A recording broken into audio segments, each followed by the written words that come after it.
आप सभी का खैर मकदम है आपके अपने official YouTube channel chalk and duster academy में एक बार फिर से। और आज फिर मैं आप लोगों के सामने हाजिर हूँ राजस्थान पब्लिक सर्विस कमीशन के फर्स्ट ग्रेड के पेपर के लिए, यानी कि आपका पीजीटी उर्दू। इसका जो है वो पहला भाग हमने कर लिया है, जिसमें 1 से लेकर 50 क्वेश्चन तक हमने सोल्व कर लिए हैं। टोटल जो है वो इसमें 150 क्वेश्चन आते हैं। वीडियो तवील ना हो जाए या वीडियो ज़्यादा लेंथी ना हो जाए, इसलिए हम लोग जो है वो इसे 3 भागों में जो है वो रोज़ाना सोल्व करेंगे। और आज का जो हमारा सेशन रहेगा वो 51 से लेके 100 क्वेश्चन तक रहेगा। और इसमें मैं आपको बता देता हूँ कि इसमें जो है वो 1/3 की क्या होती है, नेगेटिव मार्किंग होती है। और इसका जो एग्ज़ाम है, जनरल पेपर आपका 26 जून को होने वाला है और जो उर्दू का पेपर होगा वो 30 जून को होगा। सेंटर इसका राजस्थान में ही बनेगा। आपका जो है वो इसके एडमिट कार्ड जैसे ही आएंगे आपको जो है वो उसके बारे में इन्फॉर्मेशन कर दिया जाएगा। और आपको राजस्थान पेपर देने जो है वो 2 मरतबा जाना होगा। पहली मरतबा आपको 26 को जाना होगा और दूसरी मरतबा आपको जो है वो 30 जून को जाना होगा। ये बात थी जो बच्चे काफ़ी दिन से पूछ रहे थे, अब उनको जो है वो सारे डाउट क्लियर हो गए होंगे। तो चलिए फिर बिना किसी देरी के आज का जो हमारा सेशन है, आज हम लोग उसे शुरू करते हैं। उर्दू में मुख्तसर अफसाने का आगाज़ हुआ 19वीं सदी में, 20वीं सदी में, 21वीं सदी में या 18वीं सदी में। तो सही आंसर हो जाएगा ऑप्शन 2, 20वीं सदी में। और उर्दू का जो पहला अफसाना है 1907 में लिखा गया, जिसका नाम था दुनिया का सबसे अनमोल रत्न। ये मुंशी प्रेमचंद का पहला अफसाना था, दुनिया का सबसे अनमोल रत्न। इसके बाद आगे बढ़ते हैं। किसी शख्स की मुनफरद और नुमाया खसूसियात की मुकम्मल तस्वीर कशी किस सिंध में की जाती है। तो यहाँ पर देखिए मुकम्मल आया है, ड्रामा, अफसाना, नावल या खाका। तो आंसर हो जाएगा ऑप्शन 3, खाका। और खाके के जो बानी माने जाते हैं वो माने जाते हैं मिर्ज़ा फ़रहतुल्लाह बेग को। मिर्ज़ा फ़रहतुल्लाह बेग को जो है वो खाके का बानी माना जाता है। अगला सवाल है, सनम तेरे नैन की आरजू में खियो सालिम कबू बीमार है हम, ये शेर किस शायर का है। अनीस, नासिख, वली और दर्द। क्वेश्चन नंबर 53 है, तो सही आंसर हो जाएगा ऑप्शन 3, वली दक्कनी का ये शेर है, जिनकी पैदाइश 168 में हुई, 1668, और वफ़ात 1720 में हुई, जिनको उर्दू शायरी का जो है वो बाबा आदम जो है वो कहा जाता है। अगला सवाल है, क्वेश्चन नंबर 54 है, मंदरजा झेल में से कौन सा शायर अपनी तसव्वुफियाना शायरी में मशहूर हुआ।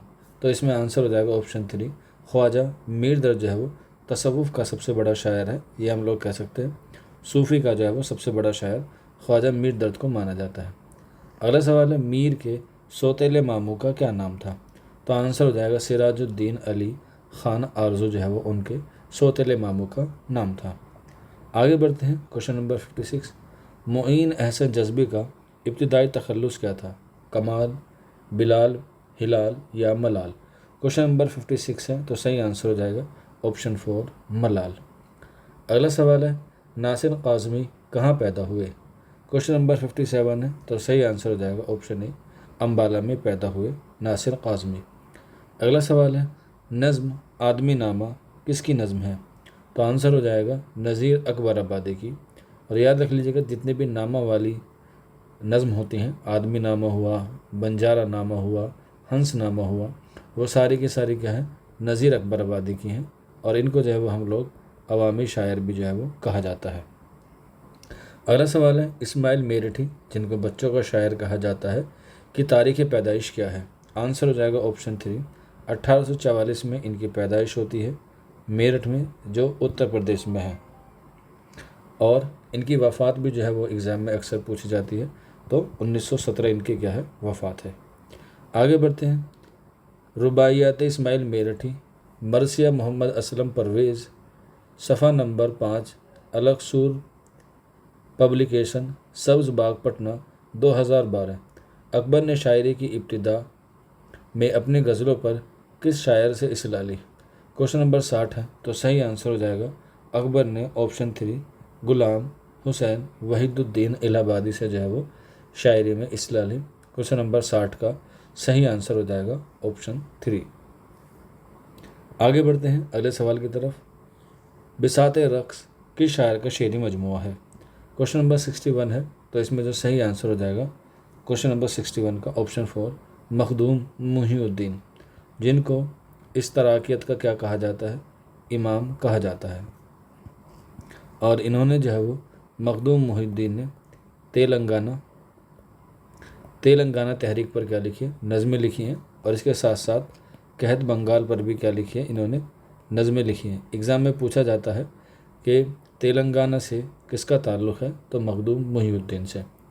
अगला सवाल है मावरा किस शायर का पहला शेरी मजमूआ है, तो इसका सही आंसर हो जाएगा मावरा नून मीम राशिद का पहला शेरी मजमूआ है, जो 1941 में शाये हुआ। क्वेश्चन नंबर 62 का ऑप्शन 2। इनके 4 हैं, आपको चारों जो है वो याद रखने। पहला मावरा है, इसके बाद दूसरा है ईरान में अजनबी, इसके बाद तीसरा है ला इंसान, और ला इंसान की जो सबसे मशहूर नज़म है वो है यादें, आप भी याद रख लीजिएगा। इसके बाद चौथा है गुमान का मुमकिन। ये आपको 4 शेरी मजमू याद रख रहे हैं राशिद के नाम से, यानी कि नज़र मोहम्मद राशिद, जिनका इब्तिदाई तखल्लुस गुलाब था। अगला सवाल है नमक खान तकल्लुम है फसाहत मेरी किस शायर का मशहूर मरसिया है। आंसर हो जाएगा मीर। क्वेश्चन नंबर 63 का जो सही आंसर हो जाएगा ऑप्शन 3 मीर अनीस का, जिनकी पैदाइश 1803 में हुई और वफ़ात 1874 में है। अगला सवाल मीर अनीस के वालिद का क्या नाम है, तो इनका सही आंसर हो जाएगा मीर खलीक। और मीर खलीक के वालिद का नाम मीर हसन के वालिद का नाम मीर ज़ाहिक। इसलिए आपने शेर सुना होगा, उम्र गुजरी है इसी दस्त की सयाही में, 5वीं पुश्त है शब्बीर की मद्दाही में। तो 3 आपके निसाब में यहीं पर मैंने आपको बता दिया ऑप्शन में। चौथा जो है वो अनीस है, और इसके बाद उनके बेटे हैं। आगे देख लीजिएगा मीर अनीस का इंतकाल कब हुआ, मैंने अभी आपको ऊपर बता दिया था। आंसर हो जाएगा ऑप्शन 2 1874 में। अगला सवाल रुबाई के लिए फ़न के असातिज़ा ने कितने औज़ार मुकर्रर किए हैं। क्वेश्चन नंबर 66 है, तो सही आंसर हो जाएगा ऑप्शन 3 24। रुबाई और चौपाई दोनों एक जैसे हैं, चौपाई हिंदी में है और रुबाई उर्दू में। अगला सवाल है रूह रवां किस शायर का मजमूआ है। क्वेश्चन नंबर 67 है, तो सही आंसर हो जाएगा ऑप्शन ए, यानी कि जगत मोहन लाल रवा का ये शेरी मजमूआ है। अगला सवाल है अमजद हैदराबादी का पूरा नाम क्या है। क्वेश्चन नंबर 68 है, सही आंसर हो जाएगा option A Amjad Hussain. Question number 69 की तरफ अख्तर शिरानी के वालिद का क्या नाम है, तो बड़ा ही मशहूर नाम है, आप लोग बखूबी जानते हैं, आप लोग राजस्थान से हैं। तो अख्तर शिरानी की पैदाइश भी कहाँ पर हुई है, राजस्थान में टोंक में हुई है। तो इनसे जो है वो जुड़े हुए सवाल आपको जो है वो याद रखना है। तो इसका आंसर हो जाएगा हाफिज़ महमूद खां शेरवानी। क्वेश्चन नंबर 69 का ऑप्शन 2 हो जाएगा, जिन्होंने उर्दू में पंजाब का नज़रिया पेश किया है अपनी किताब पंजाब में उर्दू में। अगला सवाल है क्वेश्चन नंबर 70 मीरा जी का इंतकाल कब हुआ। तो अकॉर्डिंग टू ऑप्शन देखा जाए तो ये क्वेश्चन जो है वो आरपीएससी ने डिलीट कर दिया था, क्योंकि इसका जो सही आंसर होना होता वो था 1949। उनकी पैदाइश 1911 में हुई और वफ़ात 1949 में। लेकिन यहाँ पर जो है वो ईयर नहीं था, तो इसलिए जो सबसे करीबी माना जा सकता है वो 1947 माना जा सकता है। लेकिन सही आंसर है ऑप्शन 1949 जो नहीं है, इसीलिए इसे आरपीएससी ने क्या कर दिया था, डिलीट कर दिया था। आगे बढ़ते हैं सलाम मछली शहरी की नज़मों का मजमूआ क्या है। क्वेश्चन नंबर 71 है, तो सही आंसर हो जाएगा ऑप्शन 3 मेरे नगमे। अगला सवाल शायर मजदूर किस शायर को कहा जाता है, तो एहसान दानिश को कहा जाता है। इनकी खुद नविश्तें जहान दानिश, वो भी आप लोग याद रख सकते हैं। आगे बढ़ते हैं अगला सवाल ड्रामे दरवाज़ा खोल दो का किरदार कौन सा है। क्वेश्चन नंबर 73 है, ऑप्शन हो जाएगा ए यानी कि करीमुल्ला। अगला सवाल ड्रामा दरवाज़े खोल दो में शकूरा कौन है। क्वेश्चन नंबर 74 है, तो सही आंसर हो जाएगा मुलाजिम। अगला सवाल कमल कंच के मालिक कौन है। क्वेश्चन नंबर 75, तो इसका सही आंसर हो जाएगा ऑप्शन 2 पंडित रामदयाल, ऑप्शन 2। आगे बढ़ते हैं इस शायरी पर जान देते हैं ये इक़्तिबास किस ड्रामे से माखूज़ है।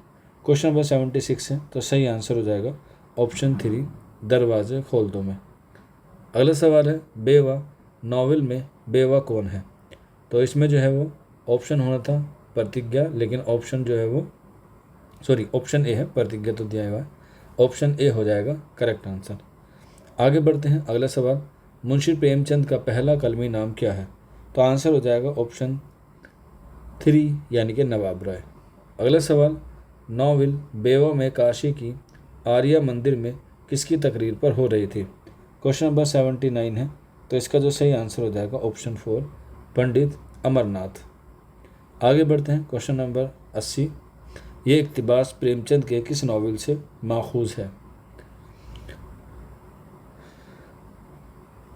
गोदान, गोशिया आफियत, बेवा या इसरार माबिद। तो आरपीएससी में आपको पता है पीजीटी में एक ही उनका जो है ये नॉवेल है बेवा, तो उसी से जो है वो ज़्यादातर सवाल पूछे गए हैं। तो क्वेश्चन नंबर 80 का जो सही आंसर हो जाएगा ऑप्शन 3 बेवा। तो जो निसाब में दिए गए हैं वहीं से जो है वो आपसे इक़्तिबास पूछेगा, तो इसलिए आप लोग जितने भी निसाब में दिए गए हैं उन सबको जो है वो आप लोग अच्छी तरीके से पढ़ के जाइएगा, वहाँ से जो है वो सवाल या इक़्तिबास आ सकता है, क्योंकि ये पेपर 2022 का है, अभी ज़्यादा दिन नहीं हुए हैं। तो इस तरीके से इस पैटर्न को आप लोग जो है वो ज़रूर से ज़रूर याद रख लीजिएगा। अगला सवाल है ये जुमला किससे कहा या ये जुमले किससे कहे? क्वेश्चन नंबर 81 है, तो सही आंसर हो जाएगा ऑप्शन ए मुंशी जी ने बंसीधर से। अगला सवाल है मुंशी प्रेमचंद की पैदाइश किस इलाके में हुई? तो बनारस के लम्हे गांव में। कब हुई? 1880 में, और वफ़ात 1936 बनारस में भी हुई। अगला सवाल लंबी लड़की किसका अफसानवी मजमूआ है? क्वेश्चन नंबर 83 है, तो सही आंसर हो जाएगा ऑप्शन ए, ये राजेंद्र सिंह बेदी का क्या है अफसानवी मजमूआ है लंबी लड़की। अगला सवाल है अफसाना लाजवंती में दिल में बसाओ प्रोग्राम में किसको बसाने की बात कही गई है? क्वेश्चन नंबर 84 है, तो सही आंसर हो जाएगा ऑप्शन 3। अगला सवाल मंगू कोचान किस अफसाने का किरदार है? ये सादत हसन मंटू का है, तो इसका सही आंसर हो जाएगा ऑप्शन 3 नया कानून। क्वेश्चन नंबर 85 का ऑप्शन 3। आगे बढ़ते हैं अगले सवाल की तरफ। क्वेश्चन नंबर 86 सादत हसन मंटू का इंतकाल कब और कहाँ हुआ? तो 1955 में हुआ लाहौर में, और यहीं पर लिख लीजिएगा। ख्वाजा हसन निज़ामी का इंतकाल भी 1955 में हुआ, और उसके साथ साथ मजाज लखनवी का भी इंतकाल जो है वो 1955 में हुआ। अगला सवाल सज्जाद हैदर यलदरम को किस ज़बान के अफसानों से सबसे ज़्यादा मुतासिर किया? तो आंसर हो जाएगा ऑप्शन 4 तुर्की ज़बान के अफसानों में।